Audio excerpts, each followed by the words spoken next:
What's up, everybody? Welcome back to the FloGrappling show. As always, I'm Trey Robinson. We got Big Uncle Reed right there, Joey Gilps right there. Today we're talking about trials. I think there's a little more we could talk about too, to be honest. You know, I saw there's a CJI announcement out in the nether regions. There's the GP coming up, but, you know, we got to preview this trials that's going down this weekend. And with that, I think we're going to get Andrew Spey in here a little later to talk a little Dagestan, if you will. Gotcha. Spey's our resident Dagestan expert, so we're going to bring him in. But just overall, you guys got any thoughts leading into this European trials? Yeah, super excited for this set of European trials. This is always a really exciting portion of the ADCC season. The second continental qualifiers are happening, regional qualifiers, so that means the women's tickets are also up for grabs. To me, this is really when things start kicking into high leverage and high dudgeon, and I am super excited to watch every single division. A lot on the line here for everybody. Pretty good first trials. I think it's going to be even better for the second trials. European Jiu-Jitsu on fire right now. You know, we just got... Them boys just stomped our boys, huh? Yeah, they did. Actually, you know what? I'm not excited for Euro trials. I got a bad taste in my mouth. You're out on the Euro grapplers now. But no, obviously we just had Polaris. We were just out in Wales. Got to kind of see a lot of these guys who are going to be competing at Euro trials and everything. And obviously the Polaris squad showed out. Owen O'Flanagan looked incredible. Taylor Perriman looked awesome. Really excited to get to see those guys again. You know, well, we got some other. Oh yeah, I guess we just had the IBJJF European Championships. Yeah. Now we're doing the Euro trials. So January has just been all Euros on FloGrappling here, sure. And you know, this is a really great way to kick it, to kind of like cap the month off here. And you know, out there in Serbia, kind of crazy. I've never been to Serbia. Belgrade, yeah, let's go. But you know, out there in the middle of nowhere, Serbia, I don't know too much about it, but Spey could talk Serbia too, to be honest. Yeah, you might have to ask Spey. He's the leading geography expert of Flow Sports, the current daily reigning geography expert. Yeah, we've been playing Map Tap, and we got a Map Tap leaderboard going now. Spey's #1. Honestly, putting up bonker scores. Yeah, kind of really nuts. tough to reach. I had a major blunder on today's map. It was embarrassing. I have been reading actually a lot of, or not a lot, but I have been reading about the Serbian history and stuff like that recently. But no way, we won't have to dude. get into that. There's no way you're reading about Serbian history. Yeah. No. Wow. What's some Serbian history? Well, I don't want to talk about it. Maybe it's not the best stuff to talk about. Well, in the same vein of FloGrappling being all about European Jiu-Jitsu for the start of 2026, I wanted to take it back to IBJJF Euros because we did a podcast kind of like right at the start of 2026, before Euros and everything. We made some predictions. You remember any of those predictions we made? Not off the top of my head. One of the predictions I made was that a European was going to win the Europeans, IBJJF Europeans. Because I wanted a quick one to be either reproved right or wrong right away. And Denise Kron. Yep. German. Got the Dubsky. So I wanted a little credit because I thought the comments were going to be firing off about Trey called it. You know, oh my God, Trey Stradamus. You got to pull the clip. Trey sees the future. Trey knows it all. And I didn't see nobody comment to that. My boy Froggy, silent. No comments from him. All these other guys, silent, you know. These dudes are always pointing out when we're wrong. Nobody could say when we were right. Well, you got to make that into a reel or something like that. Calling that? Yeah. All right. Yeah. We could do Gotta that. let the people know. Maybe your boy had a froggy in his throat. Yeah, true. You hear that, Froggy? You hear what he just said? Yeah. But, you know, maybe, I mean, a lot of great athletes competing on here. I think maybe the first storyline is, like Joe mentioned, there's, the women getting to punch their ticket now. And Ana Mayordomo, I think, is kind of like top of the list of people I want to watch this weekend. This is her third trials, I believe, that she's going to be doing now. We've seen a lot of great action from Anna on the ADCC trials mats, but this is the first time that she'll actually get to punch her ticket, get the opportunity to punch her ticket if she wins. So a little bit more on the line here. We'll see if that affects anything, but obviously I think Anna the favorite here to watch. And also going into this last European trials, the first European trials, she was all subs. So I think it's kind of like, I'm not just excited to watch Anna. I think if you're, she's got to be the clear favorite, obviously. It's like there's no way you could say she's not at this point. But I'm also like, man, can Anna follow it up now with the second European trials, go all subs again? Like, that would be incredible to do both trials, win both with all subs. So I definitely think big things are on the horizon for Anna at this trials. Yeah, it's definitely on the table that Anna would be able to submit her way through this bracket as well. A lot of tough girls, but it was a very tough field last time. It's a very similar field with a lot of the same names. Who do you, is there one girl in there that you think might be like the toughest test for her, or I mean, she's beaten Ashley Bendel, who would be somebody who I think would be, one of the more difficult tests in there. Fiona Martel is world ranked at 135 pounds. She's in the mix. There's women in there who I think are just very gritty, like Cara Duplessis is very gritty. Up-and-comers like McCall Bali is a good up-and-comer in that division, just off the top of my head. So there's definitely like some fun ones, but I feel like with what we've seen from Anna, European trials, North American trials, IBJJF Worlds, Nogi Pans, she has just put together such a body of work over the last year that I don't see why she's not going to come in here and look stunning. Yeah, it's like obviously anything can happen at trials, but I think for me this is one of the main divisions where I'm like, it's hard to envision Anna not coming out and getting the win. It's like, I know there's always tough girls. Like that would be bad news for the girls in the North American division, by the 100%, way. yeah. She's about to rack up another one. kind of crossing their fingers that Anna punches? Let's get this done. Yeah. Knock it out over there. So yeah, I definitely think she's a clear favorite here. What's another division that kind of has stood out to you so far, Joe? Sure. For the men, we could bump to men's minus 88. I think that's the best men's weight class. Ferris is in there. Marlon is in there. Santiri is in there. Ben Bennett, who took silver here last time, is really good.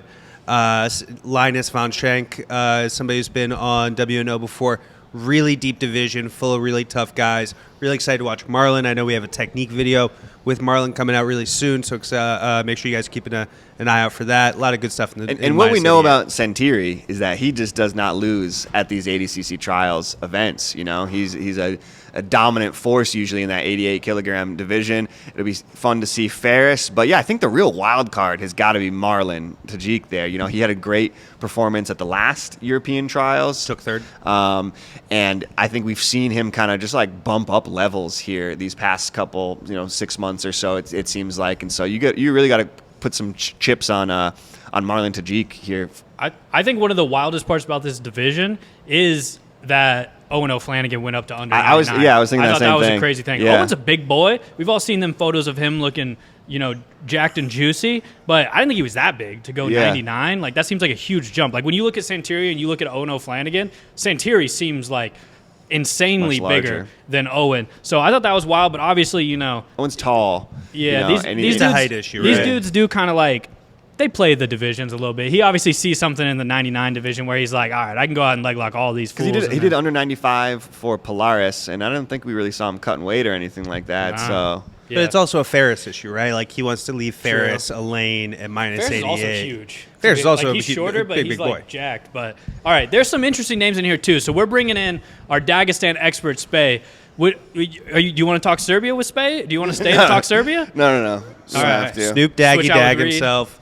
For We got a a lot of lesson in spaleontology I thought you guys were going to go Serbia for Serbia. from FRL's own Andrew Yeah. Spencer Spey. You might know him from Spey's stupid podcast, Andrew Spey. That's been nuked. Oh, That doesn't exist anymore. Nuked it. I figured out a way to erase something. You on the deleted it internet. from the internet? So it's no longer there. Oh, I have dang. that power. All right, we got Andrew Spey here. Respect. Spey, you know a lot about geography. We started playing Map Tap. You're the current leaderboard, or number one on the leaderboard, as well as, a wrestling aficionado. You can talk about it. We've never seen you do it necessarily, but I'm kidding. It's possible. But you also know a lot about Dagestan. And That's so right. one thing about this European trials bracket is there's a bunch of Dagestan dudes entered this time. I feel like every now and then we see one or two. And actually, last trials, it was a Dagestan guy who won 77. You remember his name? Magomed Jarbayev. Yeah. Jarbayev. Okay, yeah. Magomed, very common. John Q. Magomed in every corner of Dagestan in that part of the world. So we wanted to, enlighten the FloGrappling show audience with a little bit of Dagestan history. Yeah. So just what are the general points that someone needs to know about Dagestan, how it came to be, some, historical moments in the history of the country? What do people need to know about Dagestan? Yeah, I mean, it really is something that you can just, what I know is surface level of what you can know. It's spiral deep dive. You can go down a Dagestan deep dive. So what I would say to all the lovely viewers out here, first of all, it's great to be here. Thanks for having me. Yeah, of course. But First time, long time. First time, long time. That Dagestan is basically the hinterlands of Russia. So they'll compete under the Russian flag, or at least they did when that was more acceptable. But they're not Russian the way you think of stereotypical. Like they're not Russian. in a hurry. They're not. Yeah. Oh, come on. Got it with the first Russian joke of the show. Oh, you're Russian? What's your hurry? Yeah. That's a good one. No, I like that. I like that one. So, the average Russian person would be from Moscow, and that's the center of the Russian area.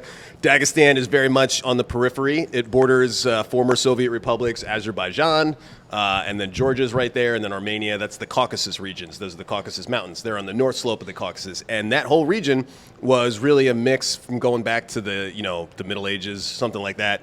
It would be a mixture of Turkish and Persian influences. Those were the empires that kind of ruled that area. And then starting around 1600, 1700, the Russian Empire started expanding. And, England is an island, so their empire was all little island nations that they took over overseas. They used their navy. Well, Russia's a giant landmass, and they used their army to take over places that they could get to that were over land.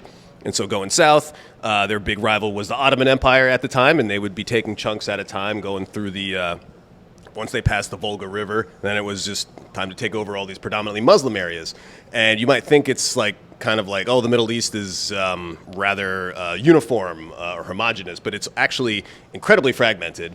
And Dagestan's a wonderful example of that because the further you go into the mountains, the more fragmented it gets. And so you start... so Dagestan's it's a constituent. You're talking about the different cultures within Dagestan itself? That's right. So, you have... kind of separatist upon separatists upon separatists. And not all of them want to be separatist, and that's what's so interesting about it's a crazy quilt of ethnicities and languages, and if you look up, there's some maps that, various people have done where it's the ethno-linguistic map of that region, and it's just a million different colors and splotches, and it's all intertwined and intermingled. Dude, our audience isn't going to know most of these words, just so you know, but, including myself. It's I'll be hitting the Google machine later. It's a big mismatch of various peoples, and it's not so. Let's bring it down one more notch. You're saying same, but different. Yeah. So Iran. Okay. Yeah, you got the Arab countries, and that's different than Iran, which is Persian. We'll look into that. And then there's Turkey, which are the Turks. These are all vastly different cultures with different histories, and everything is very different there. And then you have Dagestan. That's even more different. So Dagestan, a lot of the people there are related to the Chechens, but they're different. And then there are other Turkish groups that are also different. And then next door, there are these guys called the Ossetians. And they're even more different because they're actually one of the Christian minorities of that area where it's mostly Muslim or predominantly Muslim. Okay.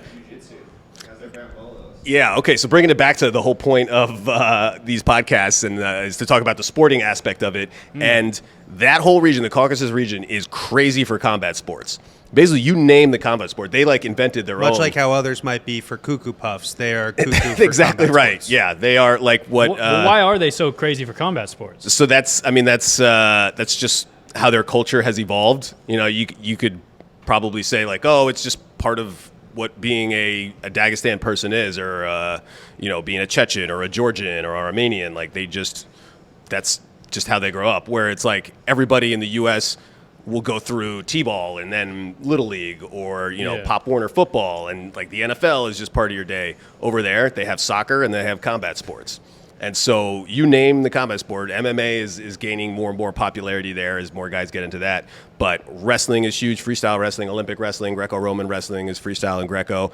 And then jiu-jitsu, no-gi jiu-jitsu, judo, you name it. Sambo, that's the combat sport that is indigenous to Russia. They basically invented it and have big tournaments that mean a lot to people in the Russian influenced area as well. So one time Khabib historically said if Sambo was easy, it would be called jiu-jitsu. At least he wore it on a shirt. I don't know if it came out of his mouth. That's pretty rude. What side of that do you stand on? And you don't have to pander to us. No, I think I would like it though. but I do want to just to make sure I get invited back. All right. You have an open invite. Anytime you want to talk. Don't let me abuse that. All right. I'm not a big Sambo guy, but I do, and I'm also not a giant jiu-jitsu guy, but I have learned a lot more just being around you guys and just absorbing it through, here's another big word, but I can't help but use it, just through osmosis. Osmosis Jones. Another great Pretty movie. good show. Yeah, great soundtrack. I would say jiu-jitsu is probably more cerebral. I don't know how tough they are. I've never done either of them. But I think Sambo, you can get away with just relying on quickness and strength because there's a lot more striking and some pretty crazy moves. Whereas jiu-jitsu, the way I understand it, is, it's a chess game that the opponent fights back. Yeah. Well, I like to describe it as like, in jiu-jitsu, you can just lay down at some point. And you're like doing a good job. Like you just lay down and it's like, dude, that guy's killing it right now. Look at it. And it's not frowned upon. Yeah, no, it's like he might be the best in the world if he's the best at laying down a certain way. So pretty big difference there. Well, I would say also, you said why is combat sports so popular there? And I think one thing is the history of those areas. You can, when you're a bunch of different peoples and you're used to fighting amongst each other. So, the Dagestans, they'll fight amongst themselves. They'll fight the Chechens. They'll fight the Ossetians. They'll fight the Georgians and whatnot, and the Circassians. But then when Russia comes in, they get united against an enemy. And now they're part of Russia, and so some people like it like that. I mean, you're going to have to talk to individial people to decide whether it's good or bad that they're part of Russia.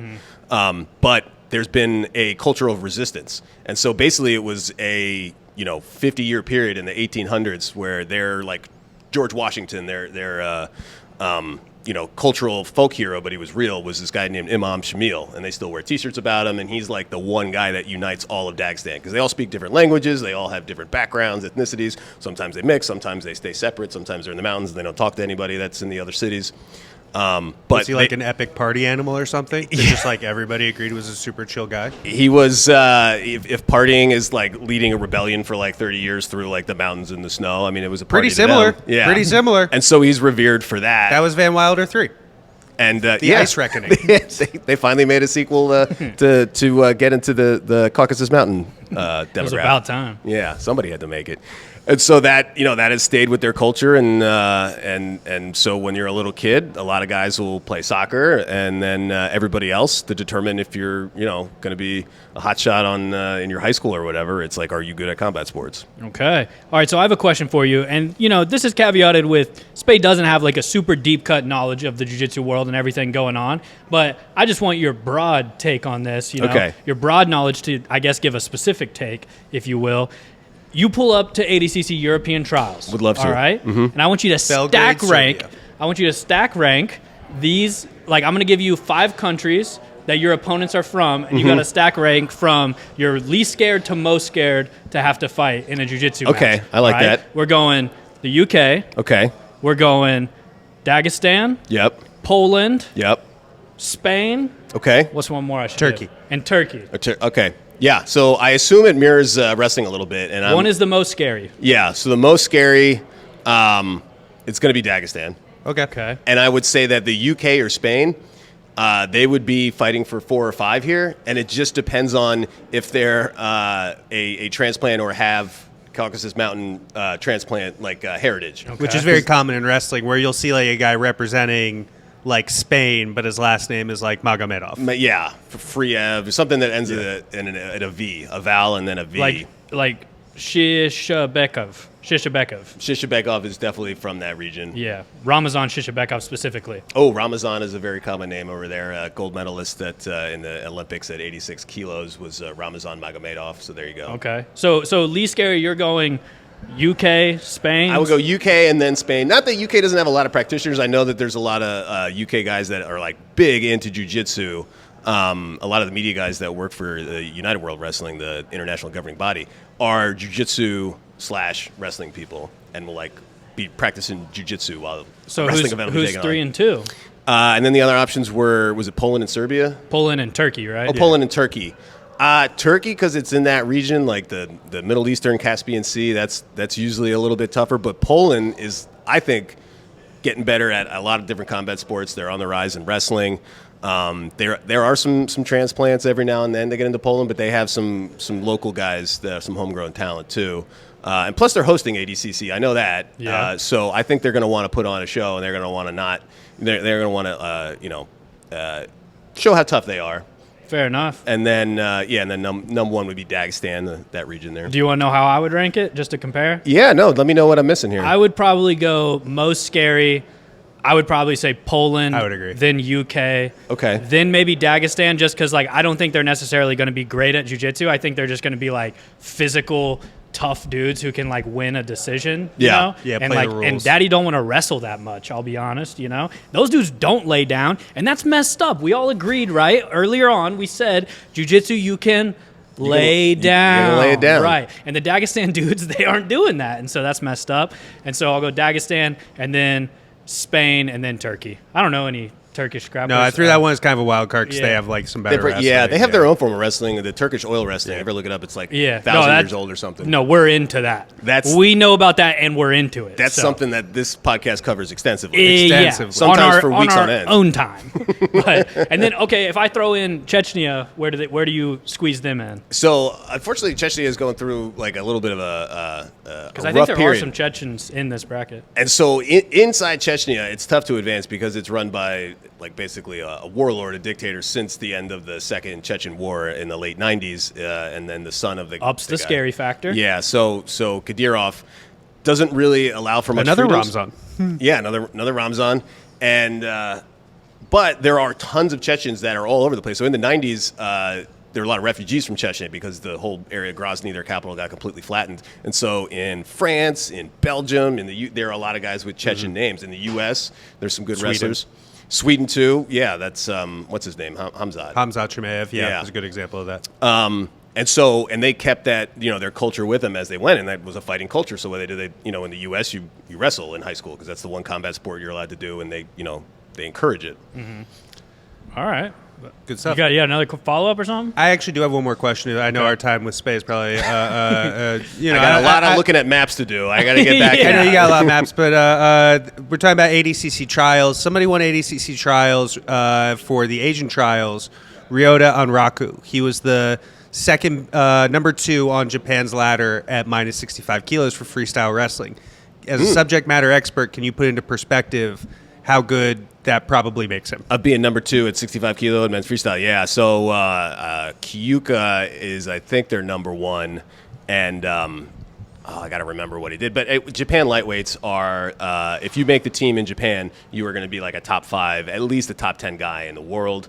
In the last 10 years, Japan has also improved a lot. So all the young guys coming in are really good. And now Japan figured out, like, hey, I can come to the U.S. and get paid to go to school and wrestle, and it's a little bit different styles, but they're taking advantage of everything. They have a very advanced system. It's not as popular a sport in Japan, but anything they do, like the Japanese country, like they'll get good at. If they decide that, like, okay, wrestling's the thing, like they have they're known for their dedication. Yeah, they're not Shout showing out. up out of form. To Yeah, anything. exactly. Yeah, No and half measures. their conditioning is legendary too. So the U.S. has got a high reputation for conditioning.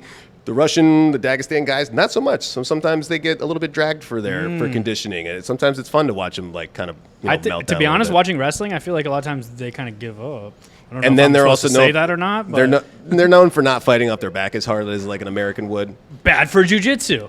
But exactly, It is yeah, an issue. they're ruining the cardinal rule of jiu-jitsu, which is when the going gets tough, just lay down. Exactly. All right, Spade. Last thing here, and then we'll let you go. If you had to give your number 1 attribute that you bring to a grappling setting, what would be your main attribute? My main attribute? Yeah. Oh, like, I have mine's like brute tenacity. I have no problem laying down. Okay. Yeah. So There we what? go. That Concession? Yeah. willingness to. Well, I will go out there, and if it need be, I'll just lay down, and then if I lose, I lose. But All right. we'll At least we'll you go out with honor. I'll He make has a sure it's good not a under- walkover. He has a good understanding of where the geography of the fight should take Yeah, place. true. Yeah. All right. Yeah, I'll do the lunch run of the people that Yeah, will there you actually go. be competing because All it right, won't be sick. me. Thanks, Spade. Hey, thanks Appreciate for you having coming me. on. Yeah, Thanks hope for this talking was dag. interesting. Anytime. I thought it was interesting. All right. Yeah. From one flannel to another. I did Nice. see you guys walked into today like the same time, and it was like, oh, cute. They got like that. we did match a little bit. For sure. Nice. Got the memo for sure. You put Poland as I was- number 1. I was gonna say, and- you were- and- you were and making- UK as number 2. You were making faces whenever I said that. We're going off. It's scariest. So it's like you. Yeah, You're going UK number 1. No, I'm going Dagestan guy number 1. Really? Dagestan guy not going to tap me though. Yeah. A Dagestan isn't good. But just like of knowing nothing about the guys, Right. knowing it nothing. But I about, do know like, about- stepping onto a mat against a Dagestan guy, like. But I do know about the guys. You know what I mean? I'm not saying I know about. Let's find a random name. Polish I don't. guys, Shakpanov. Polish Yeah. guys are nice. Polish guys are cool. No, but we gave all of them nicknames like the Knee Reaper and the Polish Punisher and stuff for a reason. the hand of God. You know what I mean? I think the you're Devil's wrong. Lance I is a think you're Polish wrong. man. And then, my story about The Soul Drinker. Do you remember the Soul Drinker? Yeah. One of them's nickname is the guy who breaks your leg and you never walk again. Well, I trained with a Russian guy in Japan when we were in Japan, and he was from, I believe, Why was he in a hurry? Dagestan and stuff like that. And he told me that if you win a tournament in Dagestan, if you beat a guy in Dagestan, then after that, you're going to have to fist fight him outside the arena. So if you beat a Dagestan guy, you're going to have to fist fight him outside the arena. So you beat 6 Dagestan guys. Yeah. No, for sure. You're right. That is a scary thing. But genuinely, like, you know the best Polish grapplers out there. You know what I mean? And I would say, like, maybe this is my bias for, like, I'm a big Mateusz Jasinski fan, and I also think Mateusz Jasinski is one of the scariest grapplers on earth. Not just because he's incredibly good, he looks scary if you don't know him, and he breaks people's legs just all the time. That's like his whole thing. So it's just like, I just know the Polish dudes are so good at like straight ankle locks. They're so good, like kind of everywhere at this point, you know. I think Polish dudes are the most scariest in this setting. All right. And then I think I guess my whole point is like I don't. It's a little bit like what Joe said. I don't think Dagestan dudes are good enough at grappling to like injure me. I think like, yeah, am I going to be puking into a trash can afterwards because this Dagestan wrestler just like my neck is sore, he's just clubbing me and gets on top, and that's just before nonstop. the fist fight. There's more Right. chance that he's going to try to fist fight me or something. If that's the measure, then that's a different story. Yeah. But also, like, I represent the Then, heavy yeah, hands this get- division of Flow Sports. You know what I mean? So it's like if these boys want to chuck a little knuck, then All right. then you know All what I'm right. saying? All Then- right. Then meet me Okay, at the who's- meet me at the Zabka with all my Polish homies when we roll up in Krakow. I'm just kidding, dude. If you're a Dagestan dude and you're watching, do not fist fight me, bro. I almost want to take out the part where I said they can't tap me. I feel like that's really giving bulletin board material that maybe I am going to regret later Yeah, on. that's a good point. Yeah. Dude, we could do a fix my game Dagestan, bro. Maybe one of them can't tab you, but 3 of them? Yeah. Yeah. Okay, like in a street fight, yeah, Dagestan #1. I'm most scared for sure. But That's just what comes with a jiu-jitsu match. What would though. you rank them if least to most I was very scary? close to your list. Yeah, Yeah. I was Poland 1, UK 2, maybe Dagestan 2, UK 3. I think, like, to caveat the ranking for me, I kind of think the UK guys might be the best at jiu-jitsu right jiu-jitsu, now. but not like the some of these scariest. dudes. But Poland and them are kind of right there, but then Polish dudes are a little scarier. As long as I'm cool about it, I feel like whoever I fight from the UK side, I could probably go grab a beer with. Also, Yeah, yeah, no, they're exactly. super goofy. And That's like, what I think. Like at least if a Polish guy or a UK guy breaks my leg, they're gonna apologize. They're gonna Yeah, feel bad about They're it. gonna feel They're gonna bad. really They're bad gonna about help me up. And You're, stuff so like- you're focused on the match after the match. You're focused on the all-out fist fight in the parking lot more than the match itself. I just don't feel like they'll have the same. Yeah, but I think you might also be forgetting if a Dagestan dude does break your leg, he might still fist fight you in the parking lot just cuz. That's also you know? true. He might be like, you haven't had enough yet. I mean, that's just more point for me. I feel like. Yeah. Wow. Fair enough. You're- Honestly, my- Damn, we might have to good rethink point, this. Reed. you're on my side now. Oh, wait a minute. Reed's got a good point. Got him. Yeah. Guys, we're not doing race science, are we? Yeah. I don't know if that segment was good for the show. Yeah, we might have I don't moved know if that further away segment from was our good goals. for us in general, to be honest. Yeah. We might be screwed after that. Hey, one. I'm spooked to you boys. So Well, while we're talking about having to defend yourself on the mats, I know recently you rolled with somebody who needs you in the head. Yeah. Also kicked me in the head the other day, but using my black belt skills, he hurt his foot. Oh, nice. And we don't got to play coy about it. It was freaking Chook Dog. Yeah, it was Juke Dog. It was Raymond was- Chuka. yeah, it was our who I resident looking Blue around Belt for. executive If you here. see Ray fucking Space still here, if you see Ray walking around, tell him you can come on the show and defend why he keeps kicking all of us in the head. Yeah. No, I was rolling with Ray. Ray just kneed me square in the face, and like we just, you know, I'm kind of into that, to be honest. I think sometimes like it gets crazy on the mats or whatever, and like I didn't mind a little hit to the face, you know, wake me up, make me feel something for once in my pathetic life, you know what I mean? and so we just kept cruising along, kept rolling, and then afterwards my eye was already swollen, and Ray was like, "Whoa, dude, you got a black eye," and I was like, "Yeah, dude, it was from you 30 seconds ago. You just kneed me in the face. What did you expect?"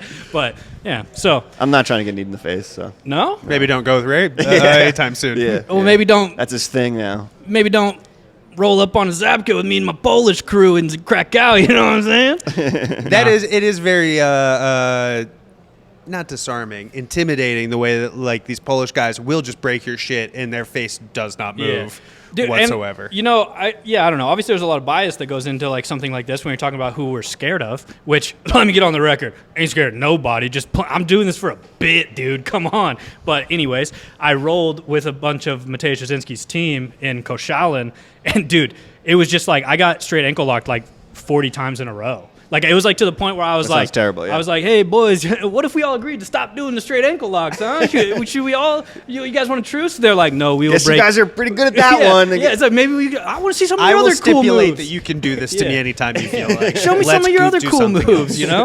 And then they were all just like, no, we will break you again. Let's roll, you know? But so, all right. That was good was- talk. and that What'd was you think 80 of that one, Spade? Good talk? All right, 2 thumbs up from Spade. I And feel that was like 88 kilos. Yeah. I feel like 66 is kind of wide open though. Yeah. Actually, while we're talking about I really like the Dagestani in this bracket. You know, there's a lot of really talented 66? guys at Mohammed 66. Shakhbanov? Mohammed Shakhbanov. This guy won an IBJJF brown belt Nogi world title a couple of years ago. Beat a friend of mine in the finals. So maybe I'm a little biased having just like watched him up close, but like, man, this guy is like definitely in really good shape. He has really good wrestling, has good top game.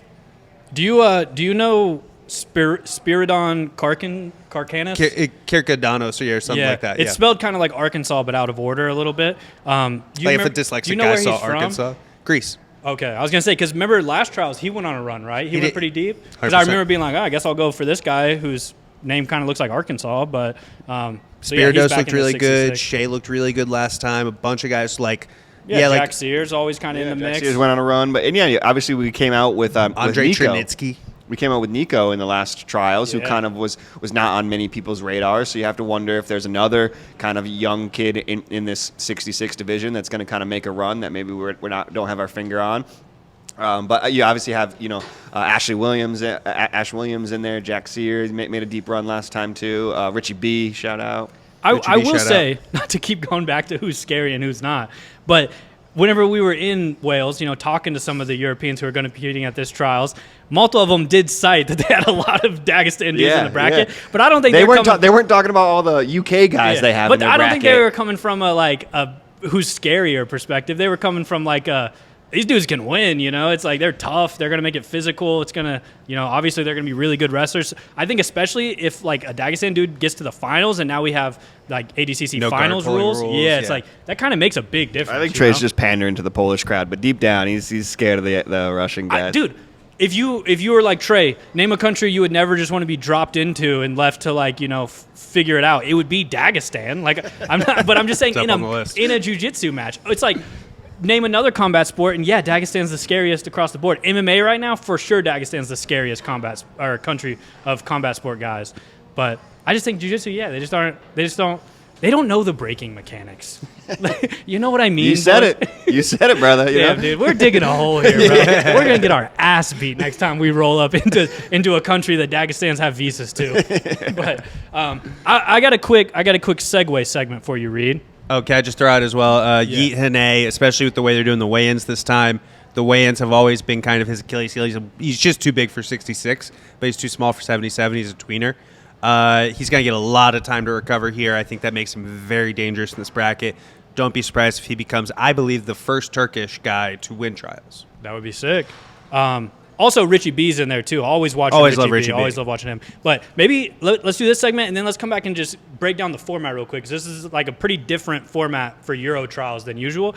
But, in grappling, in life, in all things, in competition, some people are the type of people who get to hoist the grand prize at some part of their life, They earn the grand prize, and they get to hoist it and celebrate with loved ones and friends and foes alike, And there's one guy on this podcast who has yet to ever hoist the grand prize in our drafts. We do these drafts. That is tough. And it's like, you won one, right? Yeah. Slack kind of won one as a representative of you. I've won a couple. What? Yeah, he held the belt. What? I've won some, but you have yet to hoist the grand prize, right, Reed? Yeah, I guess I'm just, letting the boys kind of get their shine, This is always Reed's take. He's always letting people get their shine. Well, we recently did a draft for Polaris versus WNO, the squads. And I won? I don't finally know. won. I finally Do you want to won. know the actual results? Because I'll caveat it with saying some people are destined to hoist the grand prize, and some are destined to chase the grand prize. You know? And which do you think you are, Reed? Which do you think you are? A guy destined for the grand prize or a guy destined for the chase? And honestly, which is more honorable? A man who will forever chase the grand prize, even if he doesn't taste it, or a man who gets the grand prize? Shut up. I would say that Trey, he needs some wins. He needs some wins out there, and I'm just trying to help him out. I got plenty of wins, brother, but this one is yours. It's your time to hoist the grand prize. I knew it. It's finally time for Reed to hoist the prize. Suck. And all it took was you betting against W&O to win. All it took was an event where W&O lost. You guys have no idea how good this feels. Is that a relief? It's been a tough week. I know had some ups and downs this week as a New England sports fan. But I'd like to thank Owen O'Flanagan. That was in a big way. Owen, I think the Owens are your main. Let me look this up. I'd like to thank Owen Jones and Owen O'Flanagan. Yeah, OJ. I was honestly the one who went Polaris heavy, but just Reed had the right Polaris guys. He had Owen with 4 points. He had Owen Jones with 3 points, and then he had Devontae with 4. So the highest scores for each team were Devontae and Owen. You had them both, so it was kind of over with right Do there. you feel like I kind of put a clinic on you a little bit? In this one, yeah, I got worked. I didn't just lose the belt. Reed took the belt off me, went freaking belt the ass on me, spanked me around. I know this. I know this was hard for you, so I appreciate you. hard. Yeah, I appreciate you. Not messing with the results. cheating? I assumed that you did that a couple times just to kind of see if you could figure out. I'm a an way. honorable man. All right, I've never lied about the results. I never will. I don't like that you've pulled up a Word document written, fuck this, I hate this, I hate that Reed won over and over again. Yeah, I have. I think that's unhealthy. Yeah. What's the 21 Jump Street where you just write sevens everywhere? Probably a bunch of other movies that reference that. But all right, congratulations, Reed. You finally got all a winning dub and ski. no play make Yurt a dull boy. Yeah. All right, so let's talk a little bit about the difference in this trials setup than the usual European trials, because I think a lot of times we talk about how European trials is like such a gauntlet. It's such a grind. It's a grueling tournament. It's one day. You're oftentimes in some desolate European city like Belgrade, Serbia, or whatever an American's perception of that type of place is, I would call it a high school gym, but I think over there it's called like the Seconds Academy of Sport or whatever. They got a weird name for it. And it just makes for like a long day. It's like athletes often talk about it's like you just have to go to the gas station or their like corner stores, whatever it might be, if it's in Poland, a Zabka or wherever, and you're just like eating like stuff you can find there and trying to maintain energy for like basically like a 12-hour day. You might compete at 9 a.m. and then again at 9 p.m. in the finals. And it makes for a grueling day. But they kind of mixed it up this time. And this one is actually a 2-day tournament with the weigh-ins on Friday. So the first matches are going to be Saturday, and they're only doing like the first round, right? You just kind of got like a little bit of a Yeah. So first time that these European trials are doing 2 days. I still think it's going to be a grind of a tournament. The second day is still gonna be obviously, crazy, I think that second day is going to be a really epic day.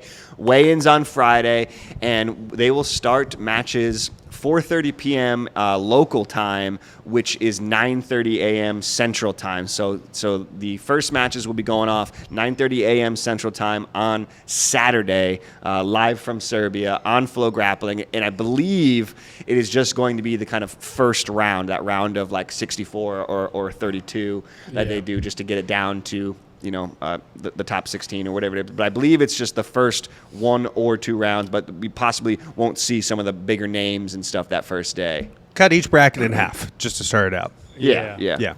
And then second day, it's going to be an early day for the boys over here. 3 a.m. start time on Sunday. So Sunday morning, 3 a.m., we're going to have 3 a.m. Central. 3 a.m. Central, sorry, yep.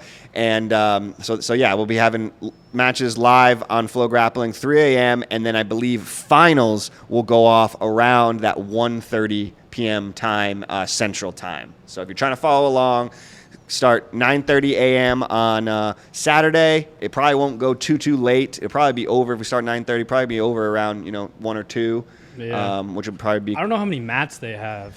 I think it's six mats they have, Okay. I believe. And so That'll run because they're super also quick. running like a little bit of a open as Yep, well. yep. So there's a course, lot of other divisions. Yeah, if you want to check out the beginner divisions or the advanced divisions or the masters divisions, of course, those will be on Flow as well. So 9:30 a.m. Saturday morning, 3 a.m. Sunday morning. Finals going on around that 1:30 p.m. time, Texas time, Central time. So hopefully that made sense. I think one of the biggest difference makers for that is the weight cuts, right? Like you kind of 100%. cited that already. Like that's such a huge difference, not just same day weigh-ins, but if you have a smaller bracket, potentially like 36 hours Yeah. potentially. I mean, just like that's such a marked advantage for some of these guys. You can point to Yeet, you can point to like a Taylor Perriman. I think that's huge for him. Some of these guys, if the weigh-in rules were to go back to how they were, would not be in the divisions they're in for this. Yeah. So, I mean, this feels like it's going to be an indication that maybe Worlds will also maintain a day before weigh-ins, you would think. They did last time. Yeah, I don't know for sure. I haven't heard anything official on that, but I think it it just seems goes like to that's the trend it's going towards. Yeah, I think it just goes to show too, just how much things are really exploding over there in Europe. Like we did the 1-day European trials not too long ago, and it was an epic 12-hour day. So and they just had so many people signing up, and so it just goes to show just how much these ADCC trials and just European in general. European Jiu-Jitsu in general is just kind of exploding over there. You just got a lot of countries, a lot of people training, so it's exciting to see. Yeah. All right, let's get into some more of these divisions. Let's go 77 kilos. And obviously a clear favorite out of here, Taylor Perriman, a guy who's won it before and also won with all submissions. I think one of the best grapplers on the planet right now. Definitely a super fun guy to watch. But there's an X factor with Taylor Perriman. You guys know what it is? Weight cut. Probably an actual smooth comp, X factor. his smooth comp profile pick. Bing, bing, bing, bing. Go ahead and hold that belt up again. So Taylor Perriman, if anyone doesn't know, whenever he won trials, they switched his photo to this photo of him whenever he was just a young lad in primary school or something, I suppose. And it's a very funny photo of Taylor Perriman, but during CGI guys switched it out so everyone had the same CGI headshots. And I was checking. I asked Taylor, "Are you going to switch it back to the original smooth comp photo?" He said, "Oh yeah, I'm going to switch it out before trials." I checked. He switched it out. Oh wow! Yep. Oh, he switched okay. it back to that OG Wow, photo. so he's for sure gonna win. Yeah, Okay. he's pretty locked He's feeling locked in. Yeah, we're feeling good about it. He's feeling good. All right.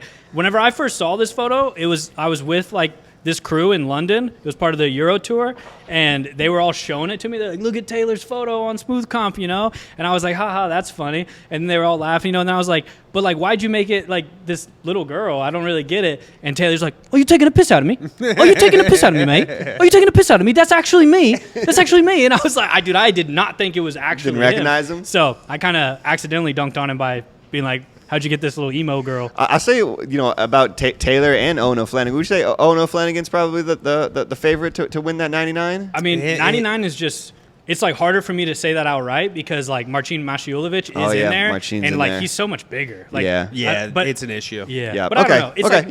Yeah. But Owen obviously knows something. One of two guys. He's right there. But I was just gonna say that, especially just being at Polaris and stuff, just watching, Taylor and Owen, they're such confident competitors now. It feels like, and I feel like we've watched Taylor and Owen compete for a long time, and just watching them out there, they're just so kind of locked in now. They've just obviously competed against the best athletes all over the world, and they were just so calm and cool and collected, and just, obviously they're making a lot of jokes and stuff like that. It was a good camaraderie in that corner, but I just was really just taken aback, just how confident they looked as competitors these days. We did kind of watch them as kids a lot of times, or as young men, and it felt like, man, no, these guys have arrived. The now. veterans in the game. They really know exactly what to expect, and they're game for it all. So I just was really impressed with just kind of how confident they seemed, and I was like, man, these guys are winners. These guys know what's going on. They've been through the gauntlet now. They know what to do to win. So I was impressed with their composure and stuff, and I think that's gonna, their experience is gonna do a lot for them here in this trials. For sure, dude. And it's Taylor Perriman coming back as a trials winner, but also winning by all submissions is up a weight class. Yeah, it's that brings you Taylor at 77. Yeah, but he won it at 88. Oh, okay, Yeah. So that brings such a confidence as well. And then Ono Flanagan is an ADCC medalist now, so it's he actually got 4th place at Worlds. So it's I don't know. That's pretty big. You're kind of not just like, this is one of the best guys in Europe. It's like you're just the best in the world if you're an ADCC medalist. So definitely, I think both those dudes hard to pick against. But 100%. Yeah, no, I agree with all that. Yeah, I think that Taylor, if we're going to name one guy in this bracket that would be the biggest threat to him, it would be Davis Asare, who we all know is super tough and is very, physically capable and had some big wins at the second European trials last time. Beat Taza, for example. Was in the finals with Tommy Longacher there and wasn't able to get it done, but has been right on the cusp already. He's the kind of guy who, if he has another really solid performance, it's not impossible that he might even get an invite if they need somebody down the road. But I think it's going to be a big benefit to Taylor that he's probably going to be getting off the mat really quick in a lot of these, right? Like Davis will have plenty of matches where he's able to tap the guy. But I just don't think that when you get to the finals, if it is those two, you're going to look at combined mat time, and I bet Taylor has like half. You know what I mean? Kind of some load management along the way. Yeah, exactly. Yeah, That's just key. Being able to get is. on and off the mat in 30, 45 seconds, and some of these early ones especially. But even later, you'll see some of these guys, just catch a quick, shotgun armbar or something, and it just gets them off the mat in less than a minute. That guy just upped his chances of winning by so much, and I think Taylor's going to have a lot of that, a lot of good momentum. Got a weight cut out of the way already at Polaris, which helps a ton. That's going to be huge. There's a couple kind of, sleeper cells in there as well, like Natan Sap, the Polish secret weapon. He's an absolute beast. Sebastian Paddock, also a beast. So definitely Carson Coles, want to shout out. Yeah, so there will be some fun matches to be had along the way. Let's go up to under 99, though. We kind of talked about Owen O'Flanagan already, kind of one of the favorites there. But obviously Marcin Maciulewicz, the runner-up. Last one, he ended up losing to Declan in the finals there. I also think Moritz Kollensperger is kind of like a underrated, can guy. make a bunch of waves in this division. But do you have any other thoughts on the under 99? The Russian guy there, Murat, I forget his last name off the top of my head. Kurbanov. He is super tough as well. But yeah, I think this is a two-horse race coming in. That's what it looks like with Marcin, with Owen. Marcin, a little bit bigger in the size. Super brutal leg locks, but Owen probably a little bit more deft in the leg locks. If they meet in the finals, who's going to be able to pull guard? Probably that favors Owen a little bit. His wrestling has been looking really good, which is crazy because, when he medaled at ADCC, he was very much just a guard guy. Yeah. That has obviously been something that he has invested a ton of time in. That is something I'm really excited to see is Owen wrestling these guys. He looked incredible at Polaris. Yeah, so I think that there's a weight class where just early on you're best served by locking into those two guys, seeing how those two guys are doing. Maybe somebody else goes on a heated run, check that out, but those two guys seem to be on a collision course. And Marcin is another guy where if he makes the finals as an ADCC veteran, it's going to be in Poland. Don't be surprised if he takes silver here, but because of his body of work, still gets the invite. Yeah. So the brackets are already out. Just kind of looking at this one quickly. Owen's already into the round of 16. Actually, legend. So he almost got 2 buys. Yeah, so he got a first-round bye for the round of 32. It looks like he has Adam Nabaway, a guy fighting out of Paris. And then Marcin actually has a round of 32 match, so he's going to have an extra match as well. So I wasn't exactly sure how they were seeding that because there was some people who you would expect to be like a 1 seed, 2 seed type person who had an extra match compared to some people who didn't. Seems like Marcin maybe should have gotten a bye, but couldn't exactly tell you the system that they used. I have no doubt that Marcin will probably, that it'll be fine. Maybe later on in the tournament, if that turns into a crazy war, we could talk about the merits of X, Y, and Z. But as long as the best guys are genuinely separated, top and bottom, I think we're in good shape. Yeah. Sometimes it's good to have those kind of easy matches. Straight up. Kick out the cobwebs, right? A little confidence booster. It's nothing we haven't seen people overcome 100 times. Yeah. All right, so let's talk plus 99 as well. Haitham Rita is in this bad boy. That's kind of like a cool addition, having Haitham back in the mix. Haitham, Heike, Christian Ozbek is in this bracket. Those are the 3 guys that I'm really excited about. Daniel Ladero is in this bracket. Abraham Martinez, I think is his name. Big Spanish dude is in this bracket. A lot of big boys going to be shoving each other all over the mat. Excited to see Haitham back more than anything. Yeah, Mark McQueen obviously won this one. Took the final over Heike. Heike's another guy who you don't see lose. Actually, that was first round. Yeah. Do you remember first that? That was round, very sorry. first round. Yeah. So while we're talking about seeding, like True. Yeah, sometimes these trials, the seeding, you just kind of end up with what you end up with. True. Yeah, Mark McQueen ended up submitting the dude in the finals, right? Rear naked. Gotcha. That's Can't remember right. Exactly who That's it right. was, But yeah, so it's hard to pick against Heike. He's really kind of proven to be able to beat a lot of these guys in the past and punch his ticket. Obviously, he ran into Mark McQueen there last time.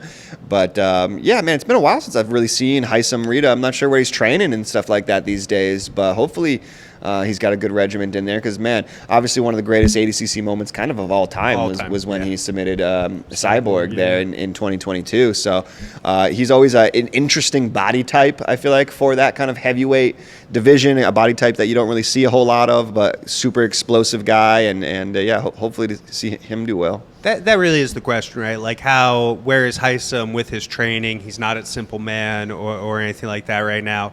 Does he have super quality training partners who are pushing him in the room? Does he have the right situation around him to produce really good results? Because I know that Heike can consistently produce really good results, right? That's the one thing that Heike has is consistency, right? Maybe he doesn't go and win ADCC or whatever, but he consistently is a super tough guy who's there with really elite guys. And seeing Haitham out of the scene for a little bit, we haven't seen him since the last ADCC. Been on a little bit more of a nomadic path. It kind of seems like it, right? So religious discovery, almost. I'm not sure. Which is cool, But then when it comes time to pick the bracket, I'm a probably lean a little bit more towards Heike in this one. But if Haitham is locked in and has been just behind the scenes putting in the work, then I would actually favor him. He's been to the top 8 of the last 2 ADCCs. He's been one match away from medaling 2 times in a row. So he's also a guy who could get an invite. Yeah. Definitely. And so jumping over to the women's minus 65 division. This might be the best women's weight, I think. Yeah, this is a really good one. I feel like there's some opportunities for one of these girls to really kind of break out. I feel like there's a couple girls that have been kind of circling that for a little while. And, whoever wins in that division, I feel like, is going to kind of really start, solidifying themselves as a person to beat and as just a star in those divisions. Yeah, I feel like at the first trials, even though it didn't punch her ticket to the World Championship, but Injana Goodman ended up winning this division. And I do feel like it kind of propelled her into more of the spotlight in the jiu-jitsu world. She went on to do good things at Pans and Nogi Worlds. Yeah, she did well yeah. Nogi Worlds. And so Injana Goodman coming back, I think, is one of the favorites you have kind of marked in the article and everything. Sula May, Nadia Franklin, and then a veteran like Ann Svedsen is in there as well. So Rana Willink is in the mix. Are we going to talk about this? American-made Jocko U.S. Willink's Jocko Does Willink's Jocko daughter. know about this? Does Jocko might not know about this. I think we got to put that on the table. That Jocko might not Somebody be get aware. Jocko on the horn right now. And you know what he would say? Good. Yeah. Daughter signed up for the European trials. Good. Go show him who's boss. Yeah. But Selma Vick in there as well. By the way, Rana did have a really good win over the weekend at main character. She submitted her way through a bracket to earn a future shot, I think, in May against Helena Krevar, #1 pound for pound. Nice. So that she is riding some good momentum. Yeah. So definitely a fun bracket. This one is much harder to pick a clear, this is who I think is going to come out on top. It's definitely very competitive. I think it should be a fun one to watch for sure. But absolutely, yeah. I would say that Nadia Franklin is somebody who I think is one of the best women's leg lockers in the world, in the game. But Injana has faced her 2 or 3 times over the last year and has won that every time, I think. So, she would have to find a way to reverse that result. Sulamay Lowenthal is one of those people who, I see at tournaments and she does pretty well, but everybody that trains with her and everybody that works with her just raves about how good she is and about how much talent and potential that she has. And like you were saying, Reed, this is such a big opportunity. Maybe this is the moment when that finally realizes, right? Sula had that kind of weird, quirky win over Helena that counted, but also it was 90-second match. So I'm really, really interested to see how she does in this bracket. yeah, and then plus 65, also pretty competitive. We got Annabelle Lopez, Nia Blackman, Sala Simola, Maria Mawiasik, Jessica Tortilla, which I didn't know a ton about her until the last trials, but she's kind of, been in the spotlight a She little more. goes for it. She's a gamer. As well as like Hannah Griffith. So yeah, I think this one's tough as well. Do you have any kind of idea that stands out to you, either one? I was just going to say that I feel like we've been kind of following Nia Blackman there for a while and kind of waiting for her to really kind of solidify herself. And obviously this is a big opportunity. So I definitely am kind of circled Nia Blackman's name as like, is this the time when Nia kind of really shows out? Mm-hmm. For sure. We'll and see. I'm pretty sure Nia trains at Arma now. At least she like cross trains there a lot and stuff, which I feel like having Fionn there to kind of help give guidance, and Fionn, one of the most accomplished Invaluable, for grapplers in the sure. sport, especially under the ADCC rule set, is Legend. like that's going to be able to bring a lot of guidance and knowledge to Nia as well as she heads into this. 100%. I also want to point out, maybe not point out, but I just kind of want to sing the praises of Annabelle Lopez for a second, because that's somebody who I feel like we don't get a lot of chances to talk about, even though she performs and wins at a very high level, very consistently. She has very exciting jiu-jitsu. I think she's young, she's exciting, she has a lot of great things going for her. I think if she can qualify her way to the ADCC Worlds, I bet she's top 4. And I don't know where exactly in that top 4 she's going to fall. I could talk myself into a lot of spots, to be perfectly honest. You know what I mean? 1, 2, 3, 4. There's four different options, but I'm just saying, like, I'm not ruling it out that she could go into ADCC and win it. Yeah, Is kind of what I'm alluding to here. I think that she is one of the most underappreciated grappling talents in no-gi right now. Definitely. And so obviously a bunch of stacked divisions. It's going to be a wild weekend of action, so make sure you're tuning in February 14th and 15th to watch that. A couple of things to talk about real quick before we go. We're probably close on time now. I don't know how long we've been going, but I just wanted to bring up the CJI 3 announcement. I'm sure you guys saw this. Craig Jones announced that the main event is going to be Craig Jones versus Dylan Dennis. You guys think this is real? I literally never know. Yeah, with that's Craig the what is thing. real or not. And also, when you bring Dylan Dennis into the mix, a guy that I also never know what is real or what is not real with Dylan Dennis, I'm like, man, this could be huge, or this could be the biggest haha fooled you situation of all time. Did Dylan comment on it? Did he share it? Or? I think he might he be accepted collaborated the collaboration. Yeah.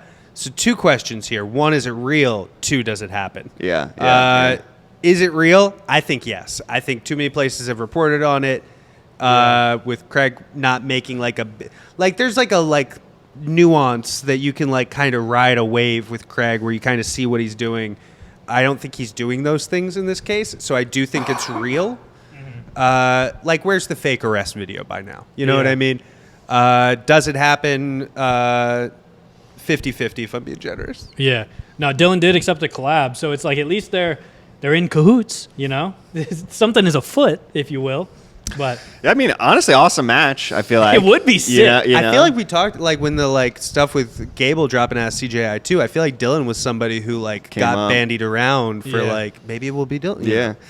I mean, I think at this point, to be honest, it feels like a very tough match for Dylan Dennis. I feel like Dylan is a lot of his best jiu-jitsu and accolades kind of came in the gi, and I'm just not sure how much, Dylan is training this kind of new meta of jiu-jitsu and stuff like that, where I feel like Craig's pretty hip to all the newest stuff and whatnot, and might have some new tricks for him. But I still think Craig's one of the best grapplers in the world, and not sure about Dylan. I think Dylan is definitely at a time was one of the best brown belts in the world, and potentially kind of a top black belt, but we never really saw that never saw it, right. kind of what was his come to highest fruition. placing at ADCC? Never placed at ADCC. Never won a match. So he never made it to day 2. Oh, never won a match. No, I think so.